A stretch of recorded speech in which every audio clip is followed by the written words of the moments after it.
Hi hello नमस्कार, स्वागत आहे तुमचं माझ्या मराठी कथा या यूट्यूब चॅनलमध्ये। तर कथेचं नाव आहे भूतकाळ। चला तर मग कथेला सुरुवात करूया। ह्या आजकालच्या मुलींना ताप झालाय डोक्याला। एकतर लग्न कर कर असं 1000 वेळ सांगूनही लग्नाला तयार नाही होत। किती स्थळ येऊन गेलीत, पण काय चाललंय हिच्या मनात देवाला ठाऊक। हे परमेश्वरा तू सांभाळ रे देवा आता।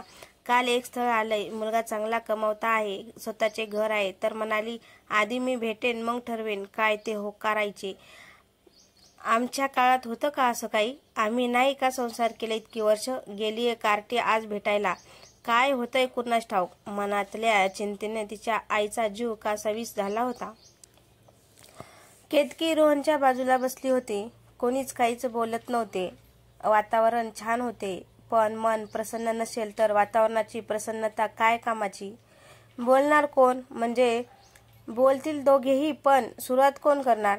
बाकीच्या ठिकाणी लेडीज फर्स्ट म्हणून या मुले पुढे पुढे करतात, पण ऐनवेळी मात्र गप्प बसतात। रोहन शांततेला कंटाळला। मनात बोलून बोलून पण माणूस थकतोच ना।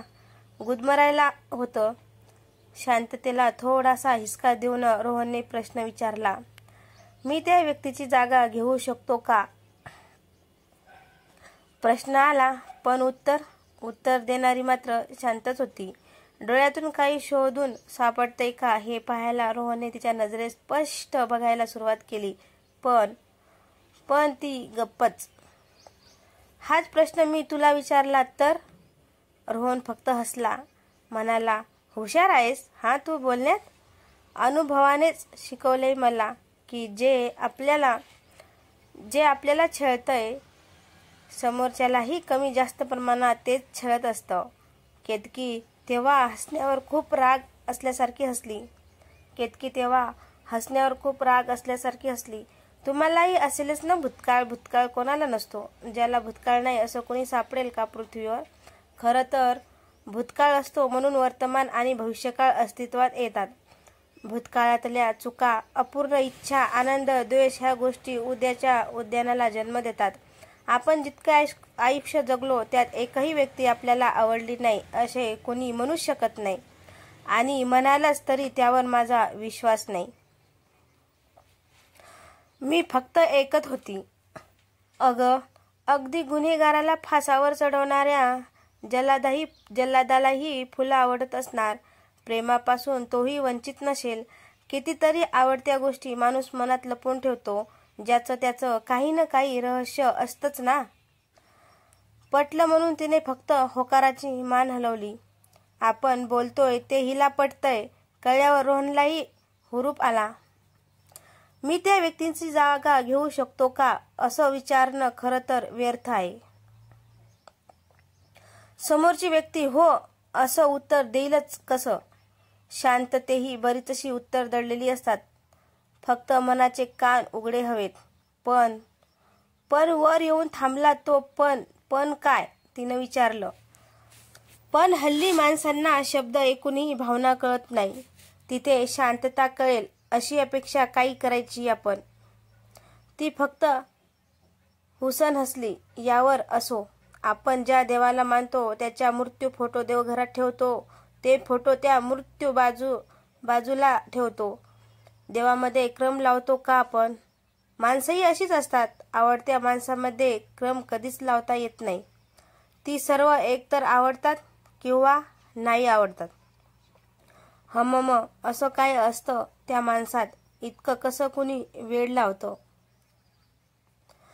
केतकी आयुष्यात खूप माणसं येतात। त्यांच्या काही गोष्टी आपल्याला कितीही खटकल्या तरी का माहीत नाही, पण मन त्यांना पर्क म्हणायला तयारच नसते। माणसाने भरून काढता येत नाही। नवीन आठवणी दिल्या म्हणजे जुन्या आठवणी विसरता येत नाहीत। मनात खूप जागा असते, आभाळा एवढी, पण त्या जागेमधली आपल्या मर्जीची जागा 10%च, बाकी जागा दुसऱ्याच्याच मालकीची। समाधानाचं एक छोटंसं हास्य चेहऱ्यावर आलं तिच्या। आपल्या मनातला कुणी शब्दात मांडलं की आपल्यावरचं ओझं अचानक कमी झाल्यासारखं वाटतं। तसंच काहीसं झालं होतं तिचं। त्या छोट्याशा हसण्यातही सुंदर दिसत होती ती। तिचं हसणं असंच राहावं म्हणून म्हणालो तिचं हसणं असंच राहावं म्हणून म्हणाला तो, सोड ना, आपण असे एकदम सिरियस का बोलतोय? चुकलोय का आपण? एकदम मोकळे बोलूया ना. तिलाही थोडे हलके वाटू लागले. सोबतच माणूस समजून घेणारं असलं की सोबत वाटू लागते. नाहीतर घड्याळ हळूहळू चालतंय असं वाटू लागतं. थोड्याशा शांततेनंतर तो म्हणाला, केतकी, काय? मी माझ्या आयुष्यात तुला त्या व्यक्तीची जागा देऊ शकणार नाही असं स्पष्ट सांगून टाक मला. पण तुझा हक्क मी तुझ्यापासून कधीच हिसकावून घेणार नाही असंही ऐकव मला.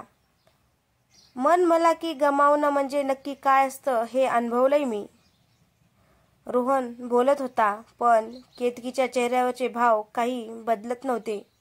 सजीव गोष्टी निर्जीवपणे वागू लागल्या की स्वतःच्याच सजीवतेवर शंका होऊ लागते. रोहनला हे सहन होत नव्हते. अखेर केतकी बोलली, रोहन, मी त्या व्यक्तीशी प्रेम करताना स्वतःचं सगळं बहाल केलंय, अगदी स्वतःचे सर्वस्वही. 2 क्षण शांततेने घेतले. केतकी रोहनच्या चेहऱ्यावरचे बदलणारे भाव टिपण्याचा प्रयत्न करत होती, पण तो मात्र डिम्म शांतच न राहून ती म्हणाली, वाटलंच होतं मला. हे ऐकल्यावरही तू मला स्वीकारशील.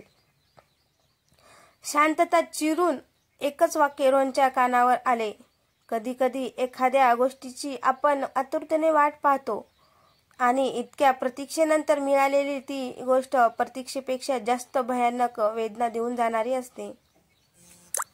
अशा वेळी प्रतीक्षेचे ते क्षण संपलेच का? हीच किंमत आहे का आपल्या प्रतीक्षेची? अशी शंका माणसाच्या मनात नक्की येते. कधी कधी समोरची माणसं असं काही बोलतात की स्वतःच्या संपत्या वाक्यासोबत आपले शब्द गिळत जातात. शब्दांनाच मुकेपण आलं तर मग बोलायचं कसं? रोहन, बोल, शांत नको राहू. शांततेच्या पोटात बरीचशी रहस्य असतात. कित्येक श्वास घुटमळत असतात. दुसऱ्याचे श्वास आपल्या मौनाखाली गुदमरत असतील तर मौन तोडावं. रोहन, मी जे काही विचारलं त्याचं उत्तर हवंय मला. काहीतरी बोल प्लीज. पण रोहन काहीच बोलत नाही. हे पाहून थोडा राग आला तिला. पण त्यात त्या बिचाऱ्याची काय चूक असे वाटून ती शांत झाली. म्हणाली, कसं असतं ना, बायका गजऱ्यात फुलं माळतात. गजरा वापरून झाला की फूल कोमेजतात. एकदा कोमेजलेली फूल पुन्हा वापरतं का रे कोण? मी चुकले. स्वतःच्या पायऱ्या सोडून वागले. त्याबद्दल स्वतःची बाजू मी कधीच घेणार नाही. इतकंच सांगेन की त्या क्षणी स्वतःचे सर्वस्व देताना मी फक्त त्याची होती. आनंदाच्या त्या क्षणाला देण्यासाठी माझ्या सर्वस्वाहून मोठी भेट माझ्याकडे नव्हती. मी ती बहाल केली आणि तीही कोणताही विचार न करता. आनंदाच्या क्षणी बुद्धी परकी होते, कृती घडते, पण जेव्हा बुद्धी टाळ्यावर येते तेव्हा आनंद परका होतो. बऱ्याच दिवसापासून मनात ठेवलेले भडभडा बाहेर काढलेले केतकीने इतके स्पष्ट बोलली नसती, पण रोहनच्या बोलण्यातून थोडा धीर मिळाला होता तिला. किमान हा तरी आपल्याला समजून घेईल अशी आशा होती त्या वेळीला. मला तुझ्यापासून काहीच लपवायचे नव्हते. पहिल्या भेटीत तुला मी हे इतके स्पष्ट सांगते कारण थांबली ती बोलताना. कारण भुया उंचावून रोहनने विचारलं. कारण योग्य वेळी स्पष्ट नाही बोललं की भविष्यात अस्पष्ट वार सहन करावे लागतात. या जगाचेही आणि स्वतःलाही. सांग, अजूनही तू मला स्वीकारशील का रोहन? सांग, अजूनही तू मला स्वीकारशील का रोहन? रोहन शांत होता, पण त्याच्याही मनात वादळ उठली असणार याची कल्पना केतकीला होती. वादळात एखादे झाड तोवर उभे असते जोवर त्यांची मुळे भक्कम असतात. पुरुषांच्या बाबतीतही मूळ त्यांच्या पत्नीच्या चारित्र्यावर भक्कम उभी असतात, पण जेव्हा ह्याच चारित्र्यावर प्रश्न उभा राहतो तेव्हा मात्र पुरुष पांगळा होतो, गडबडतो. केतकी हे सर्व जाणून होती. रोहन सगळे ऐकूनही स्पष्ट हसत होता. त्याचं हे हसणं आहे की मनातलं रडणं आहे याच विचारात केतकी होती. केतकी, तुझ्या मते सर्वस्व म्हणजे नक्की काय सांगू शकशील का? रोहनच्या प्रश्नाने थोडी गडबडलीच ती, पण इतर कोणतेही उत्तर देण्याची ती सध्या मनस्थितीच नव्हती. रोहन म्हणाला, सांग ना, तुझ्या मते सर्वस्व म्हणजे नक्की काय? शरीराला शरीर भेटतं, आनंदाच्या ज्या क्षणी हे शरीर एकत्र भेटतात तेव्हा ती गरज शरीराची असते की ती त्या क्षणाची? तू सर्वस्व गमावलं म्हणजे नक्की काय गमावलंस? त्या क्षणी तू त्याच्याशी प्रामाणिक होतीस आणि या क्षणी तू माझ्याशी प्रामाणिक आहेस. तुला स्वीकारायला मी तयार आहे असं मी अजिबात म्हणणार नाही, कारण स्वीकारणं हा शब्द मला मोठेपणा आणि तुला तुच्छता देऊन जाईल. तू तुच्छ नाहीस, कारण या क्षणी तू माझ्यासाठी एक दिव्य आहेस. मी मोठा नाही, कारण यात माझा स्वतःचा स्वार्थ आहे. मी त्याग नाही करत, त्याग म्हणजे देणं. मी नक्की तुला काय दिलं याचं उत्तर माझ्याकडेच नाही. रोहनचे बोलणे ऐकून केतकी अवाक होऊन ऐकत होती. काय बोलावं हेच कळत नव्हतं तिला. डोळे फक्त तराळून आले होते. कुणीतरी जास्त समजून घेतलं की जास्त प्रेमाची सवय नसलेले मन भरून येतेच. रोहनचेही डोळे आलेच होते भरून. पण स्वतःला सावरत तो म्हणाला, आता या क्षणी मी प्रियाची मनस्थिती काय असू शकेल हे समजू शकतो. लाजेच्या कित्येक पायऱ्या आम्हीही न कळत ओलांडल्या होत्या. आमच्याही मनात त्या क्षणी काही पाप नव्हते. तीही कोणाला तरी हाच प्रश्न विचारत असेल का? मी तुझ्याशी लग्न करायला तयार आहे. मी माझ्या स्वतःच्या चुकीची भरपाई आहे का? मी तुझ्याशी अजूनही लग्न करायला तयार आहे, कारण तू तुझ्या भावनांशी प्रामाणिक आहेस. ज्याला स्वतःचे दुःख कळते त्याला समोरच्याचे दुःख समजून घ्यायला जास्त वेळ लागत नाही. पालवी जन्म घेत होती. केतकीच्या मनात गमावल्यावर पुन्हा गमावण्याचा क्षण हळवाच असतो. तिचा होकार नजरेतून जाणला रोहनने.